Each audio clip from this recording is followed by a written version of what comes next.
Le 13 juillet dernier, les Français apprennent avec tristesse la disparition dramatique de Charlotte Valandré, actrice connue pour ses nombreux rôles à la télévision. Surtout, elle est le symbole de la lutte contre le VIH, elle qui a révélé être atteinte par la maladie il y a presque 20 ans dans un livre. Sur le plateau de Ça commence aujourd'hui, face à Faustine Bollaert, la comédienne est revenue sur sa maladie. J'ai découvert en 1986. Et j'en ai parlé en 2005 pouces, commence-t-elle. Elle tient à rappeler que l'époque n'est pas la même. La maladie est nouvelle, méconnue. C'était difficile d'en parler, surtout à l'époque. Quand je l'ai appris, on vous donne 6 mois à vivre. Alors quand vous avez 18 ans, vous ne comprenez rien à ce qui vous arrive. Je me suis mise dans l'oubli et le déni. C'était la loi du silence. À l'époque, c'était « il faut pas en parler ». Mes parents aussi me le disaient, ça vous étouffe. Moi je n'avais pas envie de mentir. J'avais besoin d'être transparente, d'être aidée dans cette épreuve.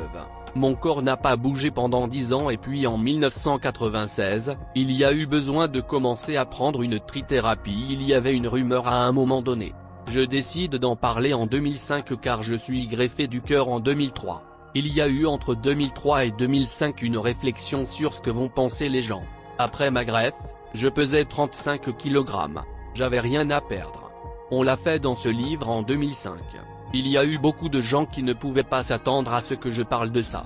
À cause du traitement contre le VIH, son cœur est abîmé. Alors, la comédienne est victime de 2 infarctus. En effet, son cœur ne dispose plus que de 10% de ses capacités respiratoires. Il faut agir. Elle est greffée en 2003, puis une deuxième fois 10 ans plus tard. En 2022, elle doit se faire greffer une 3e fois, mais son corps rejette la greffe. Elle est plongée dans le coma, pendant 1 mois, un coma artificiel, pour soulager ses douleurs et limiter les risques de complications.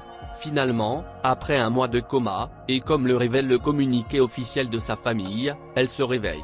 Entourée des siens, qu'elle peut voir une dernière fois, elle lâche son dernier souffle, et s'en va en souriant.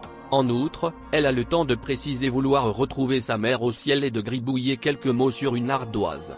C'est la fin de ce long combat pour la comédienne qui peut partir fière. Si elle n'a jamais été invitée au SIDAction, elle a fait avancer la cause. Elle a permis de lutter contre certains stéréotypes. Et surtout, elle a changé la vie de plusieurs malades. Émue, elle se rappelle dans Ça commence aujourd'hui de cet homme qui lui a dit que son livre lui a sauvé la vie. Elle peine à ravaler ses larmes tant elle est touchée par ce doux souvenir, qu'elle emporte avec elle.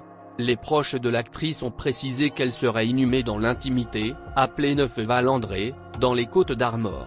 Cela ne vous a pas échappé, c'est du nom de cette ville qu'elle tient son nom de scène et d'artiste, elle qui est née Anne-Charlotte Pascal. La ville se situe non loin de la plage où la comédienne passe son enfance. C'est elle qui a choisi de se reposer pour toujours dans sa région natale, la Bretagne. En outre, une cérémonie religieuse est organisée, plus tard dans l'année, en septembre prochain. Elle se tiendra à Paris. Aucune date n'a été dévoilée à l'heure actuelle. Ce sera l'occasion pour sa famille et ses proches de lui dire adieu, mais également un moment de recueillement pour toutes les personnes qui, à un moment ou à un autre, se sont senties proches de la comédienne de Demain nous appartient.